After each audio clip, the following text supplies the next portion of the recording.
یو سړی راغلی کور ته تراویح موږ سره وکړې بیا څه خبرې درته کومه میل ښه صحیح ده وی نه اورې به ما خبرې به اورې وی مولا یې خلک دې خبر مني ما ته بې خبره به مې اورې میل صحیح ده اوره مې راته وایم راته ویلي وي د افغانستان چې دا دومره ډېرې اوبه په دا سیندونو کې هرې خواته روانې دي وی دا یې تاسې مولیانو له لاسه موږ غرونه وچ دي وطن مو غریب ده سوالګر مو دي په وطن کې وی خو دا اوبو باندې کار وکړئ که نه ولې اوبو نه ګټه نه اخلي وی غوږ راته ونیسه طالبان داسې خبرې راته کولې که سړی ځان ملامت کړي ملامت یې کړم ما ته ویلي مشرانو کې مې یو چا سره کېنوه ور مې وله چې زه ورته ووایم چې دا اوبه د افغانستان هرې خواته روان دي مثلا سروبي کې د کابل اوبه داسې کته روان دي سیند د جپې وهي دا د پاس طرف ته دا غرونه چې دي دا شنه کوي که نه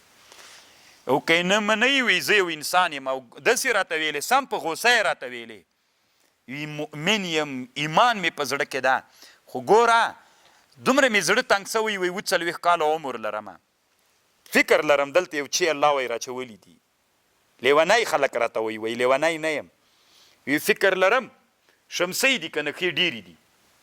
وی شمسی ولګوئ دا اوس دنیا ډېره په مخ تللې د سیند ته ماشینونه کېږدئ دې جن هغلته یوه ټانکۍ جوړه کړه غره ته پاس غرونو ته اوبه وخېزوئ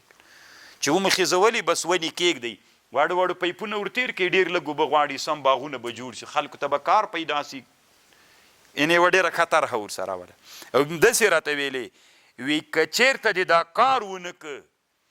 زه بیا د وطن نه ووځم په ورځ د قیامت که الله له مانه پوښتنه وکړله چې تا ته مې علم درکړی و خو د ما خبر چا نه اورېدله ځکه وایي ما ګیره خریلې تاسې ماته مسلمان په سترګه نه ګورئ وای بیا که زه لاړم په ورځ د قیامت به په تا باندې عریضه کوم چې ولې دې دماغ غږ نه در رسولی دومره طالبانو درد ورسره و دردمن انسانان شته چې کله دی الله پوی کړي بیا نو چې خبر دې نه اورېدل کېږي وایي بیا نو زه ځم